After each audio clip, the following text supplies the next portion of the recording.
Hello, we're broadcasting live from the WaterAid offices in London for our third WaterAid at Home, looking back at what we've achieved this year with your support, here in the UK and around the world. I'm Jonathan Chapman from the media team. And I'm Sharparat Khorsandi from the team that has been invited to host this with you, Jonathan. I'm very excited. And we're very honoured to have you. I can see we have lots of people joining from as far afield as Scotland and even Switzerland. Switzerland? That's incredible. I've been there, very pretty. Have you been there? I have, actually, yes. So over the next hour, we are going to be looking at WaterAid's involvement in the global effort and campaigns to limit climate change. We'll hear about the major impact our work is making around the world from our staff living and working in the countries where we operate. We'll be looking at some of the climate emergencies where WaterAid has been able to get involved. We'll hear from countries where the focus on water, sanitation and hygiene has changed lives in health centres, schools and communities. And festivals were back in the UK, and with them new opportunities for supporters and partners. What did Jack give? Find out from our legacy team. And our winter appeal this year focuses on healthcare facilities in Mozambique, in dire need of that most basic provision of water, sanitation and hygiene. Over to you, India. Thanks, Jonathan. I'm India Harrison, here to get answers to any questions which you, the live audience, might have. Do please submit them via the Q&A tab on your screen, and we'll come back with responses during the course of the programme. If you're watching live, we'll also be asking you to get involved in polls and quick quizzes throughout the broadcast, so keep an eye out. But first, to blow the starter whistle for the show, here's our Chief Executive, Tim Wainwright. It's been an amazing year. We launched our strategy at the beginning of the year, which is focused on accelerating progress on getting water, sanitation and hygiene to the very poorest. Climate is one of the key themes.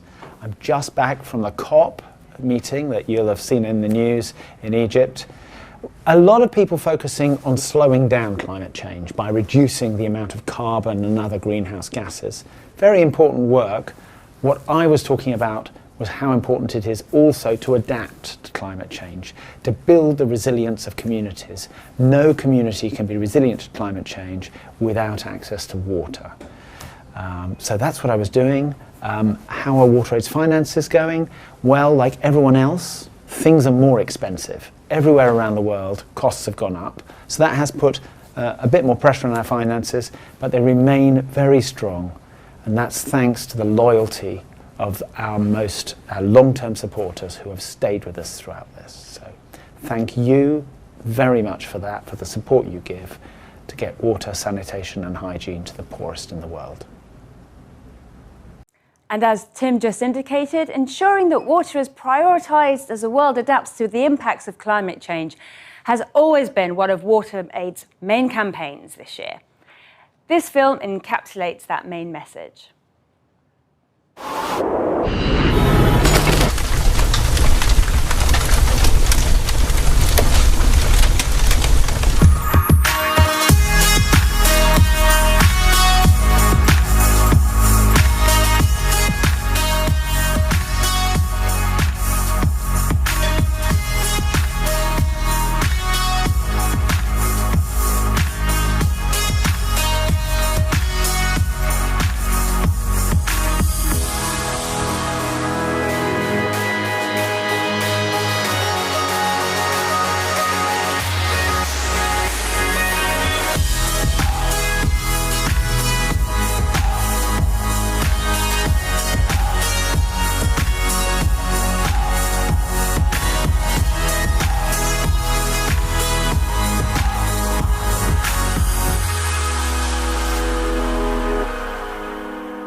It's such an honour to have you here, Shappy. Thanks so much for supporting us in this way. Thank you, Jonathan. Can you tell it's my first time broadcasting live? I'd never have guessed. Well, there we go. Just wait. Good luck, everyone.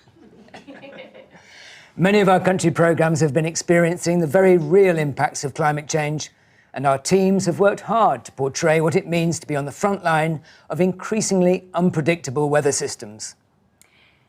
In the Mozambican capital, Maputo, the internationally renowned photographer Mario Massalau, funded by the players of the People's Postcode Lottery, portrayed these subjects who increasingly have to deal with water shortages and floods at different times of the year.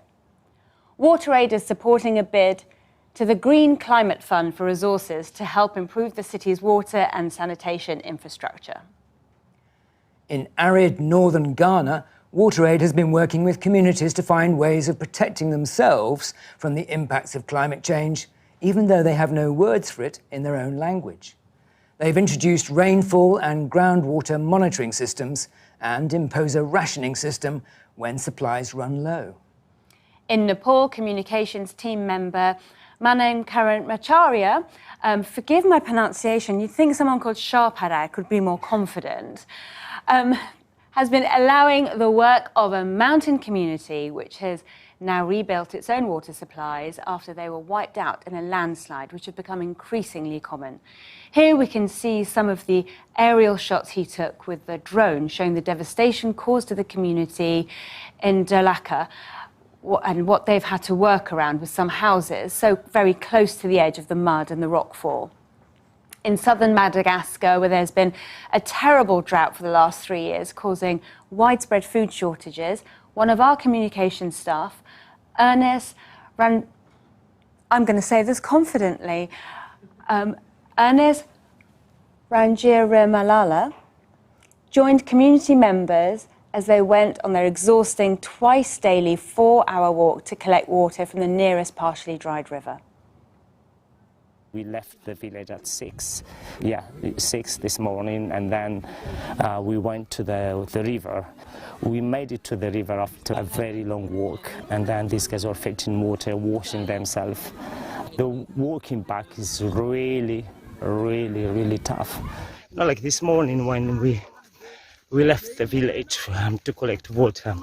I told myself, you don't get emotional, Ernest. Because of this long walk and these guys have to deal with every day. And yeah, I didn't until I see like these small children doing the same stuff.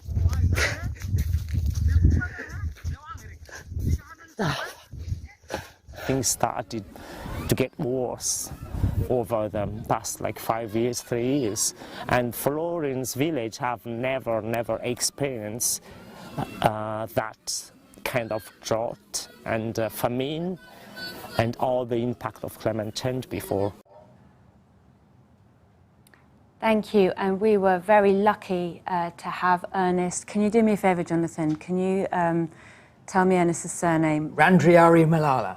Rangiremalala. So all my life I've had my name mispronounced, and I am so mortified when I lose my confidence pronouncing an unfamiliar Madagascar names are particularly long and complicated, so I think you're forgiven. Okay, well, we're very lucky to have had Ernest here in the London offices to discuss his experience with,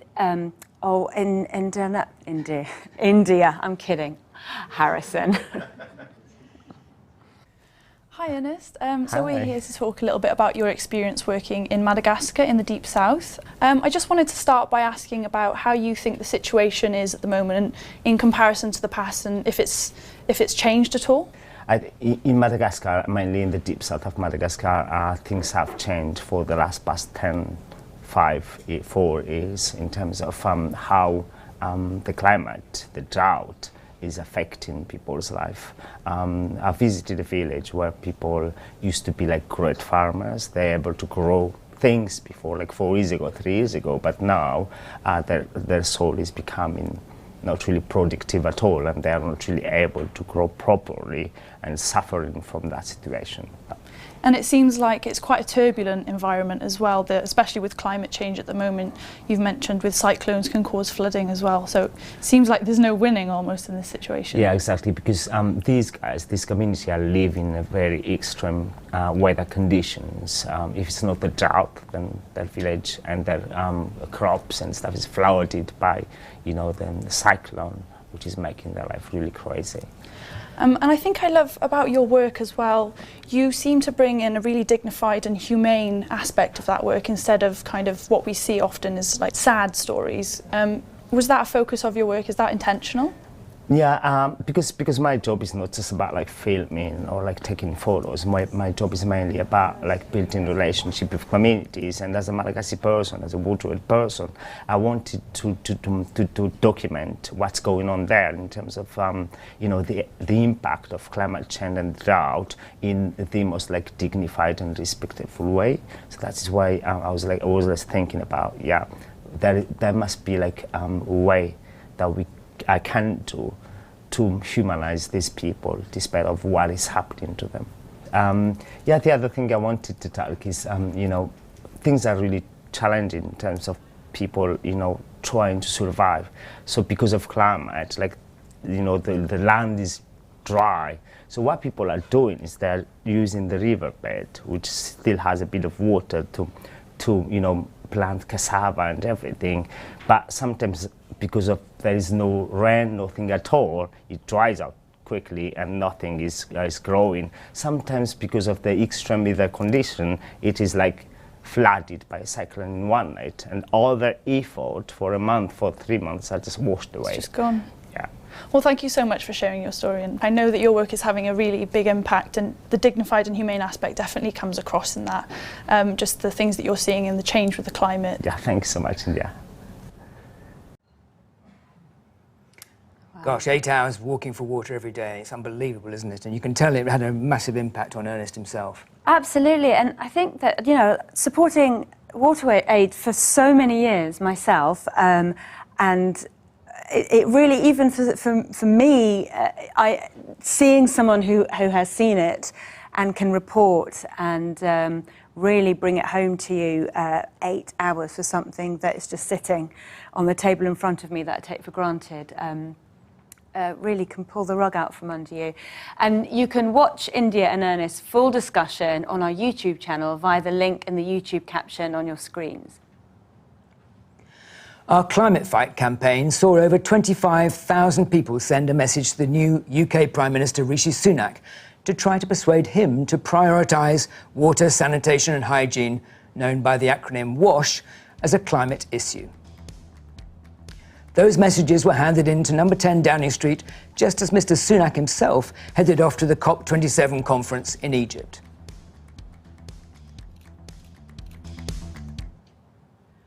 WaterAid also had a team in Sharm el-Sheikh for COP, making the case for why water, and in particular WASH, is critical for climate resistance and adaptation and needs to be formally on the agenda for these talks. The highlight was a major event with more than 100 guests, including big business leaders, at which the UK Foreign Secretary James Cleverly and the Chief Executive of the Bank of America, Brian Moynihan, spoke. It focused on the vital importance of water resilience with the Sustainable Markets Initiative, and that was funded by His Majesty the King. Sorry, I still have to say it like that.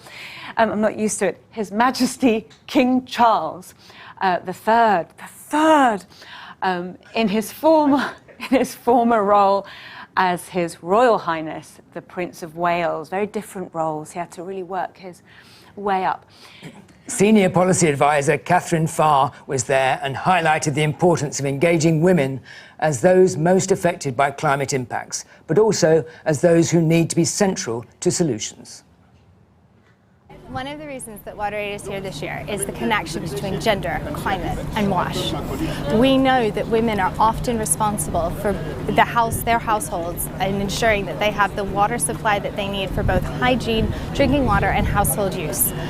And yet, we know that women very rarely are at the table when it comes to making decisions around water supply in their communities, and we're definitely not seeing women here at the table in climate change. We know the link between climate change is that it will make it more difficult for water and sanitation services to work, and that without water and sanitation services, communities cannot be resilient to climate change. So we see women as the driving force. This is something that really matters to them. They know how it works and doesn't work in their communities and for their families, and they have the insights that we need to hear when we're making decisions about climate change and about water management. I'm joined now by WaterAid's climate advocacy advisor Caroline Maxwell to discuss what was achieved. So, what was discussed at COP?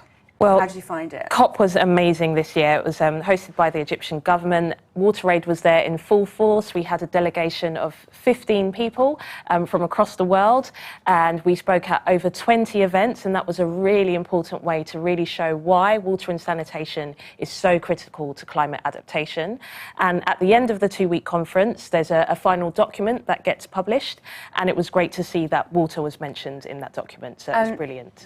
And what are your hopes for next year? So next year, we're already starting planning for that, COP28. We've heard that it will be in the United Arab Emirates. We don't know the dates yet, but we're planning for that. And while, water was recognised, we still need to see that shift. People need to understand that sanitation and hygiene services are a critical part of climate adaptation. And crucially, we need more funding to go towards those services as well. So that's our hope for COP28, to have more funding and better recognition. Thank you so much, Caroline. You're welcome. So, thank you very much. And Caroline's going to join us later to help India answer some of your questions. Over to you, Jonathan. Thanks, Shappi and Caroline. Although WaterAid is not a humanitarian organisation, our country programmes did respond to several climate emergencies during the year, most notably the terrible floods in Pakistan, which began at the end of August. It's estimated that as many as 1,700 people may have died and more than 2 million homes destroyed. WaterAid Pakistan stepped in to help some of the millions of displaced people by disinfecting drinking water, building temporary toilets and camps, helping to clear floodwater and supporting with hygiene kits, particularly for women. WaterAid Bangladesh was able to swing into action in similar circumstances in the Sylhet region, which was hit by flash flooding in June. And in Mozambique and Malawi, it was the cyclone season earlier this year which produced a series of devastating weather events, including Tropical Storm Anna, which swept across southern Africa in January. WaterAid Malawi responded with a programme to deliver hygiene supplies to some of the 17,000 displaced people living in temporary camps at the time. Across the border, WaterAid Mozambique, with their partners, worked to provide safe drinking water, sanitation facilities and hygiene supplies in the worst-hit province of Zambezia. WaterAid's other main focus has been our Hygiene for Health campaign, which has taken many forms around the world. In West Africa, the team have been using the popularity of the World Cup football tournament to engage young audiences in a new campaign called #ChangeTheScore. Online activities include a quiz, aimed to create a community of changemakers across the region and to campaign for urgent action to ensure that everyone, everywhere has access to sanitation and hygiene services. Across in East Africa, there was an ambitious programme to install wash facilities at 8 international border crossings. It was particularly aimed at truck drivers to help cut the spread of disease between 6 countries in the region. WaterAid Ethiopia has been working on a project funded by Boeing to provide wash facilities at the site of the Ethiopian Airlines crash in 2019. In Nepal, WaterAid worked with beauty contestants, both male and female, who had to make their own social videos on menstrual hygiene management as one of their competition tasks. And here is Wahupo the Wash Hippo, who features in WaterAid Uganda's School Hygiene Behaviour Change Storybook. Very inventive. Earlier I spoke to 3 more of our WaterAid team based around Africa about the life-changing work they've witnessed in their countries. Dennis Lupenga works in Malawi, Frehewot Gebrewold in Ethiopia and James Chiimba in Uganda. So let's start with you, Dennis. I know WaterAid Malawi has been concentrating very much on providing water and sanitation facilities in healthcare facilities. Tell us what you've seen. Well, I will single out Zandu Healthcare Facility. It's located in a hill area in Chisi. And there you find heavily pregnant women carrying heavy buckets of water downhill. And as a consequence to that, you find women delivering along the river. And that posed a life-threatening challenge, like for them and also for the babies. And ever since we intervened in that health facility, we've seen changes both for the women. They are safe, they can deliver in a safe environment, and also the children are safe. And that also transitions to the healthcare workers who now are able to do their job safely. And Freya, what WaterAid Ethiopia focuses, I think, in large part on provision of water and sanitation facilities in rural areas of the country. Tell us what you've seen. Yes, WaterAid Ethiopia works in rural areas to provide access to wash facilities for those in need. I can tell you a story from a community in the Amhara region. So this woman used to get sick a lot and spend most of her time on her bed because she didn't have access to clean and safe water. But after WaterAid Ethiopia's intervention in the area, she started using clean water, and she also constructed a toilet near her house. And now this woman is living a healthy life, and she even started supporting her family economically by selling tea and coffee in her house. Very impressive, that's great. And James, tell us about WaterAid Uganda's work in schools, which I know is one of their focuses. What I've seen with my own eyes is that through our intervention, through WaterAid Uganda work, many girls are attaining education, they're realizing their dreams. Previously, because there was no water, girls were missing out on attending schools. Sometimes when they come to school, they would find no toilets, maybe sharing toilets with the boys. And also when they are on their periods, they would have lots of challenges, ending up missing classes. Right now, with our work, through our work, we are constructing separate toilets for boys and girls. We are improving access to safe water by constructing rainwater harvesting tanks. But the most important thing is the hygiene education. When they get back home, they teach their parents and relatives how to make reusable sanitary pads. They are passing on hygiene information, news, information like hand washing. So the entire communities are changing. I'm looking at our work, empowering girls to become change agents in their communities, as well as realizing their dreams. They are continuing with education. This is wonderful. 3 very inspiring stories there. Thank you all very much. Thank you. COVID continues to cast a long shadow over the world, and WaterAid's work has evolved to focus on long-term hygiene campaigns to ensure the lessons learned at the peak of the pandemic continue to show how basic hygiene saves lives from COVID and many other diseases. Since 2020, WaterAid has been working with the Heineken Africa Foundation to support vulnerable communities in sub-Saharan Africa respond to COVID-19. Together, the organisation has provided 1.7 million people with hand-washing facilities and reached 37 million people with crucial hygiene awareness messages, helping to prevent the spread of deadly diseases in Mozambique, Rwanda, Ethiopia, Nigeria and South Africa.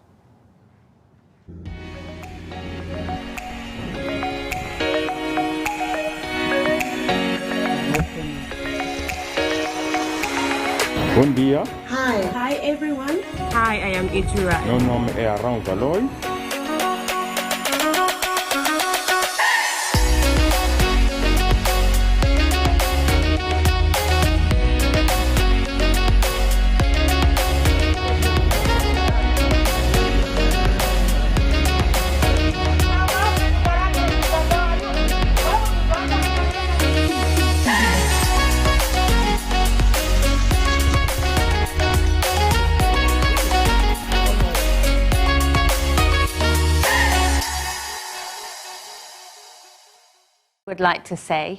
WaterAid would like to say a huge thank you to the Heineken Africa Foundation for their support and for joining the mission to make clean water, decent toilets and good hygiene a reality for everyone, everywhere. WaterAid's Senior Wash Manager for Hygiene is the eminent behavioural scientist, Dr. Om Prasad Gautam. He told us about the ongoing importance of the focus on hygiene to potentially save millions of lives. Throughout the pandemic, you have seen that there were so many barriers for people to practice the behavior. So understanding that and making more inclusive, attractive and engaging intervention is quite key. One of exposure with the intervention for people is not going to be enough. We need to expose people multiple times with repeated frequency. We have learned that if we are using any mass media campaign, we have to start with a repeated frequency of very trusted mass media campaign, followed by community-based intervention, so that we will have wider reach, with the repeated frequency, then it will strengthen our program and it will also retain the behavior sustainability. Elsewhere, our work has embraced a wide scope of activities, all built around our global quest to bring clean water, good sanitation and hygiene for all. In both Pakistan and Tanzania, there was a focus on measures to protect sanitation workers whose appalling working conditions WaterAid and our partners are striving to improve. In Bangladesh, they worked with a financial partner on an innovative health insurance scheme for these workers and their families.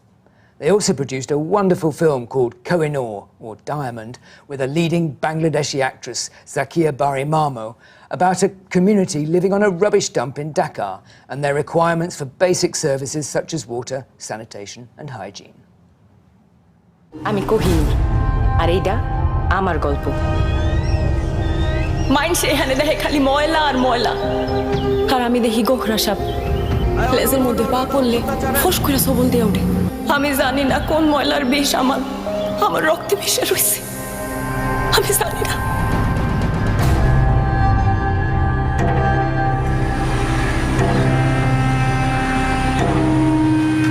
আমার দেখা রাহুনের লাইগা কারো কোনো কান্দার দরকার নাই আর যদি মইরাই যাই তখন না হয় কান্দা দিয়েন তখন তার কিছু কমু না অন্যায় কই চিৎকার করবে চিৎকার কইরা সকলরে জানাইতে চিৎকার কইরা সবাইরে জানাইতে কিন্তু আমার চিৎকার তো মহিলা সকলের বাইরে খেয়েও শোনে না কোনো গানে যায় না That film apparently had a very huge impact in Bangladesh using a very well-known local actress, so congratulations to them on that. That was brilliant, yeah. Our colleagues in Liberia also produced a different kind of film, supporting a government campaign to urge nursing mothers to breastfeed their new babies for the first 6 months of their lives. Here's a clip from the film.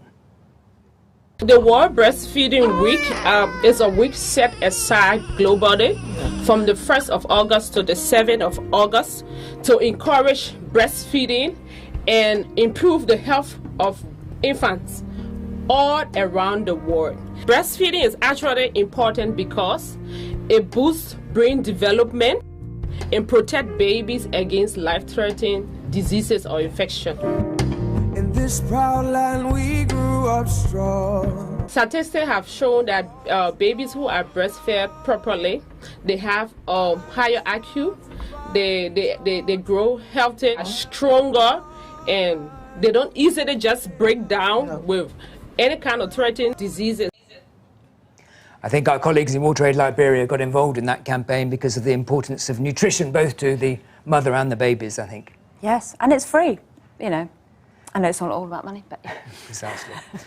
And finally, in Mali, a simple community-led water management system enabled the villagers of Tikama to extend their market garden to provide food for themselves and income from the produce they sell. And now here's India with a panel of WaterAid experts to help answer some of your questions.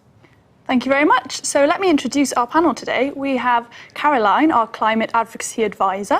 We have our Programme Support Unit Director, Eric Harvey. And we have our Mass Engagement Director, Nick Miller. Hello everyone. Thanks so much for joining us today. So firstly, I have a question for you, Nick. How will the cost of living crisis affect fundraising? That's from Nadia. It's a very good question. So obviously lots of people are finding life hard at the moment. And many charities are finding fundraising really, really difficult, especially over the last 6 months or so. At WaterAid, we're incredibly fortunate because we've got a group of really loyal supporters who've stuck with us through thick and thin. And we're incredibly humbled to have them. It really makes a huge difference for us to be able to plan for the long term because we have their support. It's always so great to hear how supporters can do other things as well other than just giving. So next, I think we've got one for you, Eric. Where has WaterAid had the greatest impact this year and why? And that one's from Oliver. Wow, that's a big question. I'd love to spend the whole hour on that. But I'm going to perhaps focus on two things, some of which has come up today already. So firstly, on the space of water, sanitation and hygiene being embedded in healthcare facilities, which you and I all take for granted. And we've seen some significant success there in us working with national governments to establish national roadmaps, and in some cases even budgets aligned with those, towards actually achieving that over a few years. And then very critically, the work that we've been doing on working with national government, establishing standards for that, and then working with healthcare facilities directly on putting those services in place, seeing what works, and also establishing the management models to ensure that they continue to function over time. Oh, brilliant. And then the second area, is on in the climate resilience space. So yeah, it's very similar, in fact. So working to get water, sanitation and hygiene embedded in national action plans. And then equally working through the work that we do on the ground with communities, local governments, service providers, on ensuring that those services remain resilient and continue to function, and also working with communities and local governments on the plans that they have, that when disasters do in fact happen, that communities are kept safe when they are displaced, and that those services get back into action very quickly after communities move back home. Brilliant. It's so interesting to hear all the different areas that we work in. I always find it so interesting. And finally for you, Caroline, we've heard a lot about COP27, but what can ordinary supporters do to support WaterAid's climate change work? That's a great question, because I really love to get as many campaigners and people supporting. It's something I'm really passionate about. So yeah, we can do so many things. WaterAid's brilliant. We've got lots of great campaigns happening. It was really great last year. People were able to send petitions, so there'll be more of that. So we really encourage people to check out our social media pages, Instagram, Facebook, Twitter, lots of activities there, and really encourage people to use their voice. No voice is too small, and we need as many voices as possible advocating for water, sanitation and hygiene in relation to the climate crisis. Brilliant. Thank you very much, guys. It was great to hear from you. We'll be back with you in a bit. Over to you, Shaprak. Thank you. And in the UK, one of the biggest highlights of the year was the long-awaited return of the festival season, my favourite season, including Glastonbury, where WaterAid is privileged to be one of the 3 leading charities that they support. WaterAid took over 1,000 volunteers to Glastonbury and other festival partners this summer, including Camp Festival and Green Man.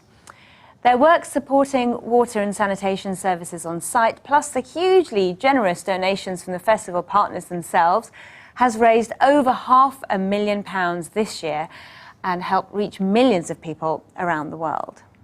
We asked our volunteers for their thoughts on what volunteering at festivals for WaterAid was like, and this is what some of them said. I get a lot of satisfaction from providing such an important service to people. I genuinely get a thrill from encountering a challenging loo and presenting it to the next festival goer as their best loo experience. I felt like I was part of a community whilst volunteering, and it feels like I made friends for life. You feel good about volunteering and proud to be representing WaterAid. Volunteering with WaterAid can be compared to finding your sweet spot in life. I always wonder where that was. And there was also a very special installation at Glastonbury this year, the Big Bog, a toilet sculpture made from sand and the notorious Glastonbury Festival mud, highlighting the impact of our changing climate as it gradually disintegrated. I made that. Are you impressed? I'm very impressed. Took me an afternoon. I miss Billie Eilish. And among the performers, headliner Billie Eilish supported the Our Climate Fight campaign, and artists such as Foles, Wet Leg, they're from the Isle of Wight, Katie Tunstall and even the legendary Ringo Starr created special postcard designs to be sent as part of the campaign. And WaterAid is always on the lookout for more wonderful volunteers. It's not just about a free ticket. Nope, it's about building mud sculptures. Let us know how you would like to get involved in this Slido poll. Beyond Glastonbury, we've been lucky enough to have had some extremely high-profile celebrity support in a wide range of extraordinary activities which have further boosted income and engagement.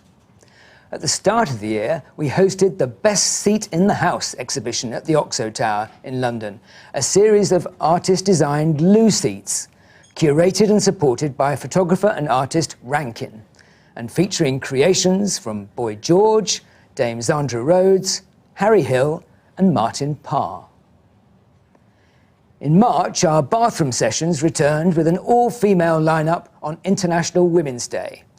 We hosted a panel discussion around wash and girls education, led by Stylist magazine and featuring writer Bryony Gordon and Bellu co-CEO Natalie Campbell, and live performances from Kat Burns and Selena Sharma.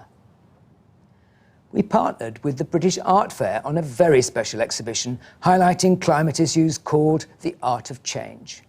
We held a secret auction featuring work from David Hockney, Damien Hirst, Jessica Alburn, Carrie Reichardt, Pure Evil, and Boy George, who, before he set off for the celebrity jungle, Shappi, you know all about that, was interviewed live from the venue by Sky News alongside our Director of Communications and Fundraising, Jenny York.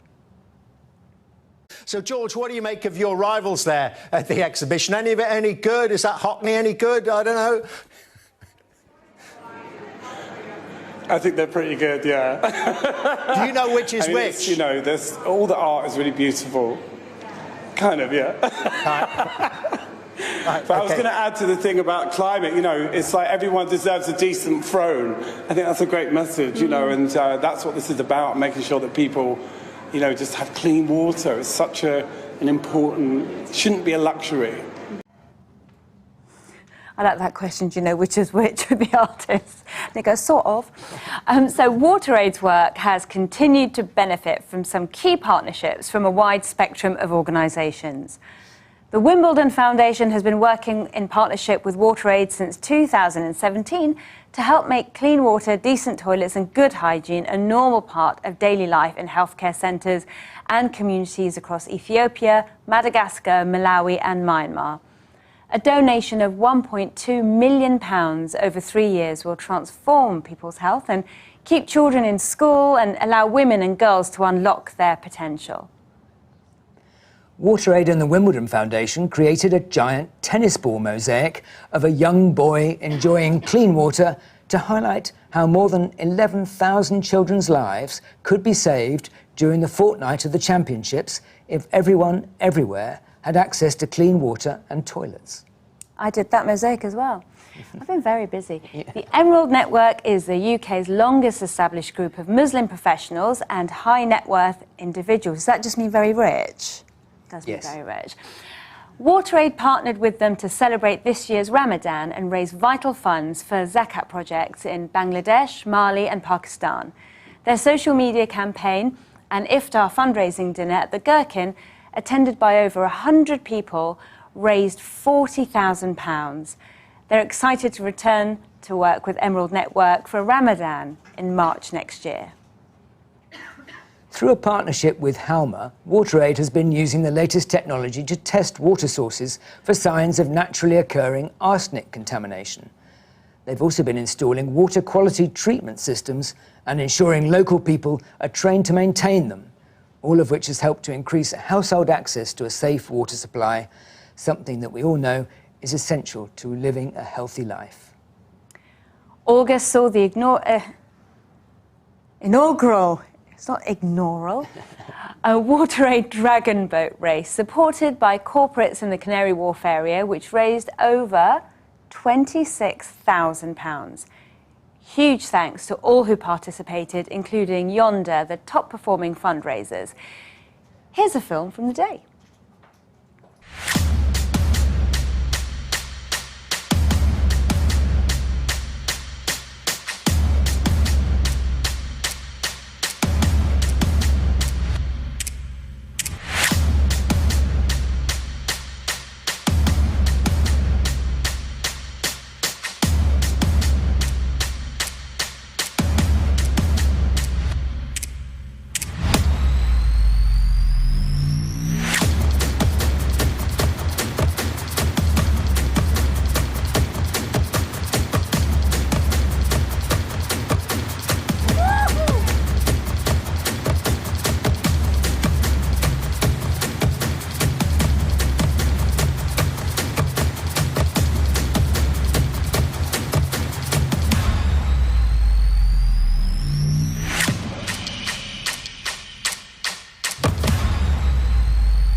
Somewhere in that, you'll see a boatload of WaterAid bosses paddling furiously.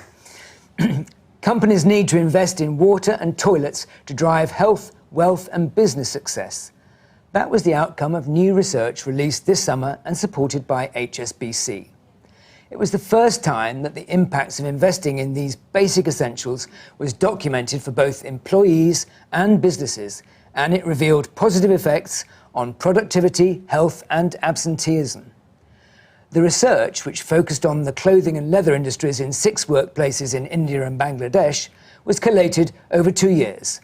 It shows businesses across the world that investing in these basic human rights not only makes business sense, but their customers are now demanding it.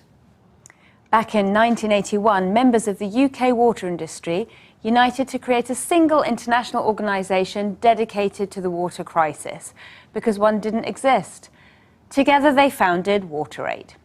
Each year, water company and partner employees devote thousands of hours fundraising, campaigning and raising awareness. And over the years, their customers have donated over £100 million. This summer, Scottish Water organised the Monroe Challenge on an event which saw hundreds of people reaching an amazing 35 summits of over 3,000 feet across Scotland in one day. Let's hear from Andrew Walker, good name for such a challenge, Head of Communications for Scottish Water, who organised this event and has a passion for both WaterAid and the Scottish outdoors. We're very proud in Scotland of our country and of our landscapes, and when you're out there on your own and you're experiencing that, it's quite indescribable. I climbed my first mountains with my dad and my brothers when I was a child, and then 3 years ago went back to climbing mountains to try and get some headspace, to try and get some downtime at the weekends, get away from the ringing mobile phone. Many parts of the world, unfortunately, people are not as fortunate as we are maybe in the UK with access to clean water, and fundraising by doing things like climbing or hiking can make a real difference in countries where people have to walk many tens of miles to access clean water.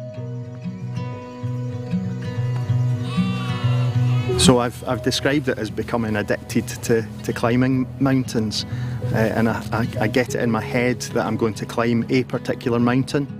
Any sense of difficulty on the way up is completely blown away by the feeling you get when you get to the top. It can be a real range of emotions. Excitement always, but definitely euphoria. I've now climbed 41 of Scotland's highest mountains over the last 3 years, and plan to climb a lot more. WaterAid wants to say a massive thank you to Scottish Water and its partner employees for raising over £35,000. I didn't know Monroe is a mountain. Yes, over 3,000 feet, yes. Not a hill. Much bigger. Not a hill. It doesn't stop there. This year alone, Andrew is only 6 away from reaching his ambitious target to climb 40 Monroes, and we wish Andrew the very best of luck. Oh, seeing that Scottish countryside makes my soul sing. How many Monroes have you bagged? Oh, I think at last count, 743 Monroes in heels, backwards and in heels. The Speaker Network has had another incredible year delivering talks and workshops. Over the past year, our speakers have volunteered to deliver face-to-face, online and even international sessions. Over 425 talks and workshops reached nearly 18,000 people with stories of transformational change. We wanted to make a special mention of some of our local fundraising groups, as some of the leaders stepped down from their roles this year. The West Surrey Group has, over the last 22 years, raised over £45,000. The Rutland Group devoted 17 years to generate over £190,000 for us. And lastly, the longest-serving Frampton Cotterell Group, founded near Bristol in 1985, whose members have raised over £250,000 for us in that time. Very sadly, last month, we lost the chairperson of this group, one of our most devoted supporters, Pat Spry. She's been an outstanding asset to WaterAid and an inspirational speaker. WaterAid will forever remember Pat's immense contribution, and we'd like to use this opportunity to send our condolences to the group and to her friends and family.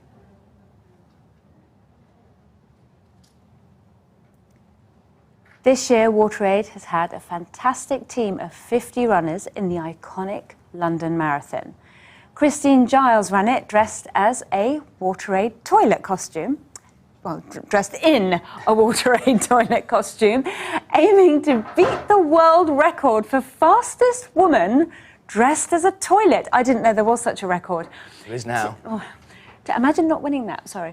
To date, Christine has raised more than £2,500 for WaterAid, contributing to a London Marathon team total of over 80,000. And I've only ever managed a half marathon, so I shouldn't take the water Mickey. Ellie Ingram took part in a 5-day trek through the Andes in Peru along the Inca Trail. She describes 3 a.m. alarms, pouring rain and legs shaking with cramp, but has raised nearly £4,000. Giles Newmarch travelled all the way from Singapore to swim the English Channel for WaterAid in August. He finished the 33-kilometre swim in just over 11 hours and has raised almost £6,000 for WaterAid. This summer, WaterAid had nearly 300 swimmers taking on the virtual swimming event, Swim Marathon, which, it turns out, is not just sitting in front of your computer and doing that, I discovered. For this event, swimmers actually had to challenge themselves to swim 26 all 13 miles, 26 kilometres or 13 miles, over 12 weeks in their local pool or safe open water or bath. I'm kidding, not the bath. Together, the Swim Marathon community has raised £27,000 to help bring the joy of clean drinking water to people around the world. So, Shabby, does any of that lot take your fancy? Well, if I could lie on the bath for 26 hours, that would make me happy. Although the Inca Trail, I think, would be quite enjoyable as well. Do you know what? I have my eyes on that one. Maybe we could do it together. Absolutely. That will be our first live Tinder date. There we go. It's a date. Here's something I didn't know about WaterAid. It's made up of a federation of member countries, which was... You thought I was going to say something else. I said that like it was... Here's what I didn't know. They were founded by Mickey Mouse. No. Member countries, of which WaterAid UK is just one. There are federation offices around the world in places such as Australia, Sweden and Canada, where WaterAid raise the money to spend in their country programmes. Here are some reflections from some of the other members about their successes this year. Hi, my name's Tegan Cottam and I'm a Program Coordinator with WaterAid Australia. Normally you would find me here based in Melbourne, supporting the Cambodia team with grant management across their projects. This year though, I did have an opportunity to go and work over in Cambodia, visiting the team and seeing all of the amazing work that's happening on the ground across the projects. Another highlight for 2022 is definitely celebrating the wins of having 2 of the first provinces in Cambodia be declared open defecation free. Hello. Hello. Greetings from WaterAid Japan. We are in charge of fundraising. My name is Yuki. My name is Miko. Ever since its foundation, WaterAid Japan has continued to expand. We are happy to celebrate this year that we received institutional funding from the Japanese government for the first time. Thank you. I'm Vikas Kataria, Director for Resource Mobilization and Communications at WaterAid India. 2022 was the year where the role of WaterAid was widely recognized by Government of India and Ministry of Jal Shakti in providing for solutions in the space of grey water management, as well as the solutions which are scalable in the space of fecal sludge management. My name is Ulrika Wormington Lundstem. I work as a grants manager here at WaterAid Sweden. A highlight for me this year was when the program director of WaterAid Bangladesh came and visited us to attend a CEDA-funded course up north in Sweden, together with me and 2 other colleagues. The reason for this was that one, it allowed us all a sense of normalcy again after these years in the pandemic. And two, I felt that it brought our two offices much closer together and has enabled our collaboration since then really well. Hi everyone, Kelly Parsons, Chief Exec of WaterAid America, and I'm thrilled to share with you one of our big wins from 2022. After years of great work by our policy and advocacy team, we celebrated the historic announcement of the White House Action Plan on Global Water Security with Vice President Kamala Harris at the White House in June.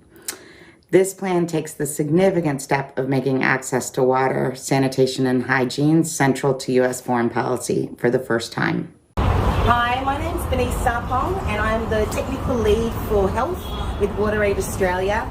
One of the biggest highlights for me in 2022 has been the privilege of travelling to meet partners in their country. Today I'm meeting with you from Solomon Islands where I'm with the Combat AMR team and I'm just loving meeting my Pacific brothers and sisters here, looking at WASH in healthcare facilities. Thank you. We're back here with our panel, Caroline, Nick and Eric. And I've heard that we've had so many questions in today. Unfortunately, we can't get through all of them, but I've got a couple of here that we're going to try and tackle today. So Caroline, I'll come to you first. Do we work with or influence governments in relation to climate change? Yeah, we do. I mean, we have partnerships with governments. Like many charities, we apply for funding and that's used to deliver our programmes, and we do a lot of that for our climate work, definitely.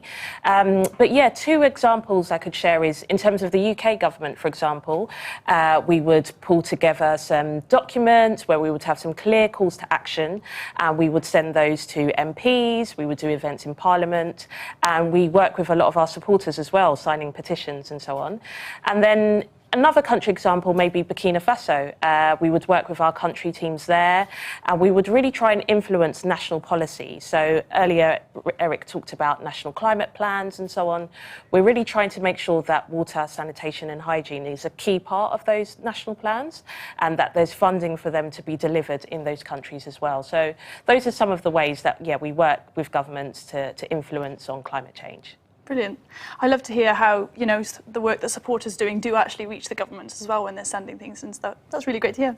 I'll come to you next, Eric. In the past, I recall that WaterAid focused on providing permanent wash facilities and didn't get involved in helping in emergency situations. Has this changed? Absolutely not. Yeah, our core strategy remains that we are a sustainable development organisation. And why is that so important? Well, not only do the countries where we work need to achieve new access to water, sanitation and hygiene to reach the Sustainable Development Goals, but also we need to ensure that the sustainability of those services continue. And that remains at the core of what WaterAid does and remains so. But with, I think what's evident from today and what you've seen today is that climate events are increasingly impacting on sustainable services and on people's lives. And we are therefore really needing to be able to not only respond in the localized areas where we are working, but very importantly working at before emergencies emerge, right? So a lot of our work is around working with governments and providers around ensuring the resilience of services, and then after, as I've mentioned earlier, after events happen, ensuring that the services get back into action immediately. So we remain focused on sustainable development work. Brilliant, thank you. That's really great to hear. And finally, Nick, I'm going to come to you. The number of local groups has reduced in recent times. What do you see as the current and future role of local groups, and how do you plan to support them? And that one's from Sophie. It's a very good question. I mean, local groups are hugely important to us, and they're run by some absolutely amazing volunteers that really devote huge amounts of time to WaterAid. Unfortunately, COVID did have an effect on some of their work, but our community team are here to support them and to work with them on what they need. And as I say, it's a really important part of what we do. They've raised hundreds of thousands of pounds for WaterAid over the years, and we're incredibly grateful for the work they do.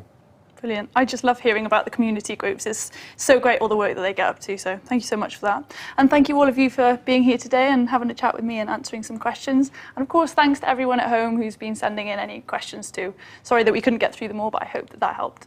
And thanks, that's all from me. Over to you, Jonathan. Thanks, India. We've just launched our annual winter appeal under the title Water Means Life, which this year focuses on raising money to provide life-saving water, sanitation and hygiene for clinics in Mozambique. Before we hear more, we want to ask you, how many people around the world do you think have no clean water in their health centres? We'll reveal the answer after this film, voiced by the actor Richard E. Grant. Another charity ad. I know. Seen them all by now, right? The hard-to-watch images. The voiceover explaining how you can make a difference. All feels a long way from home, doesn't it? But imagine an appointment at your GP with no running water, no flushing toilets, where the equipment used to treat you, perform procedures on you, even deliver your baby, is washed in unsafe water. Hard to imagine, isn't it?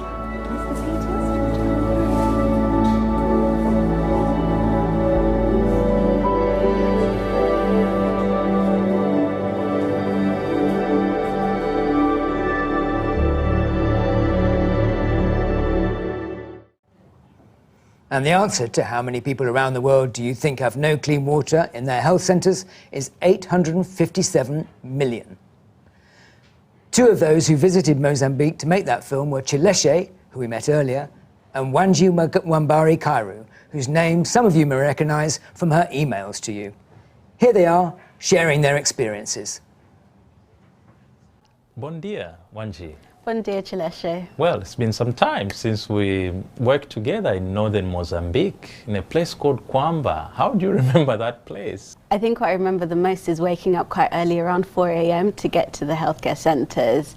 And I remember us travelling to Napakala and driving up the road and seeing the marketplace and how busy that was, people setting up already around 5 a.m.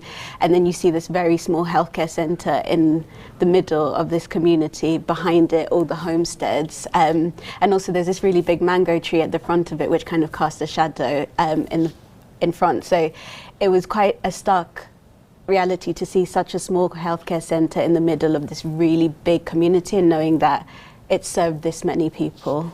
Yeah, it's quite small. I think those 2 rooms can just sit just about a double bed inside there.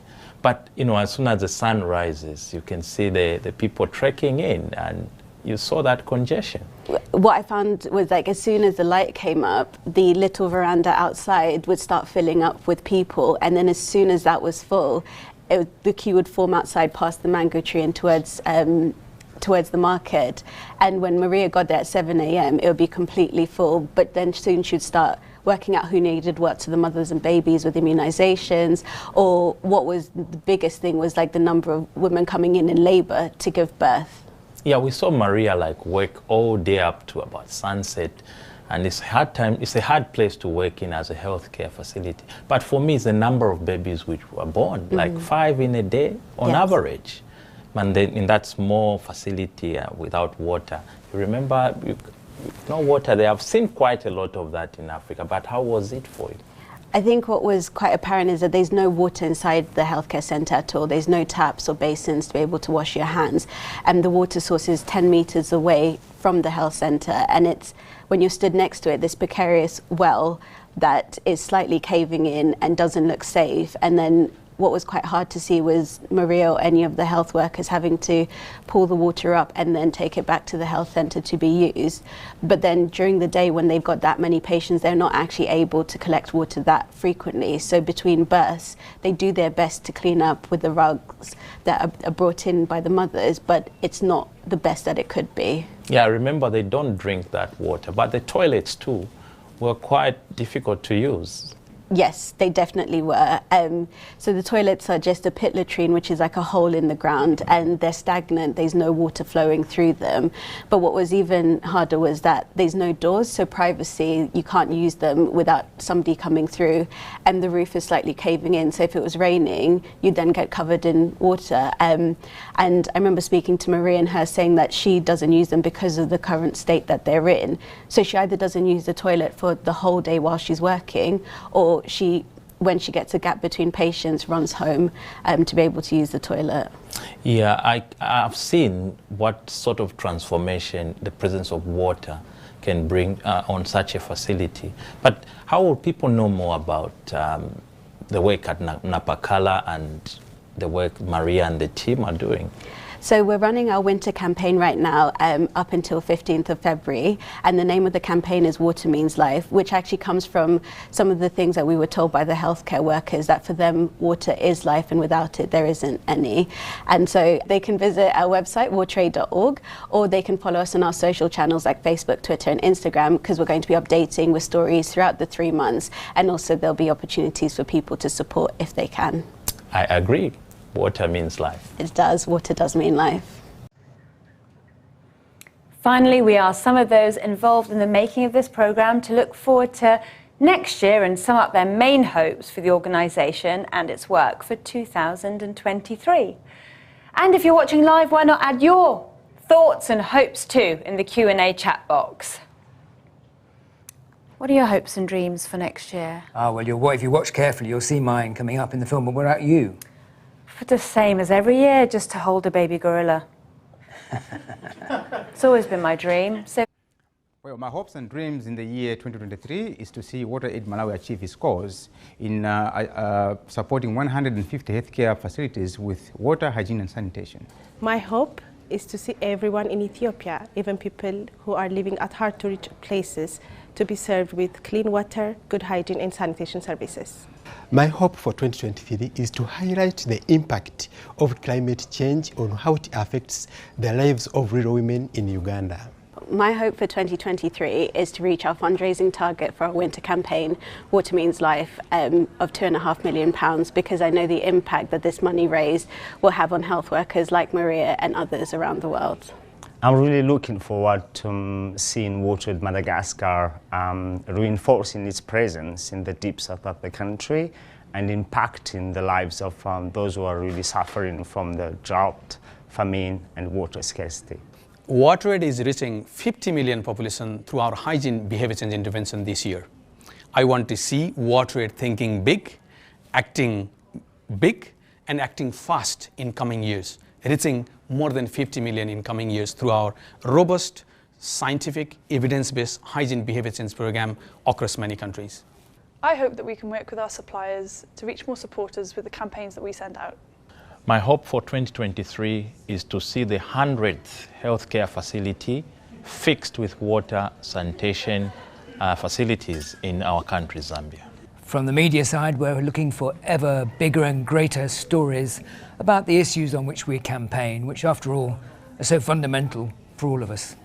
My hope for 2023 is there's a crisis, there's a water crisis in the world, and we get it on the political agenda, we get it into the news, and we get action. And that's it from us for another year. We hope you have been inspired by the stories that we've brought you from the UK and around the world over the last hour.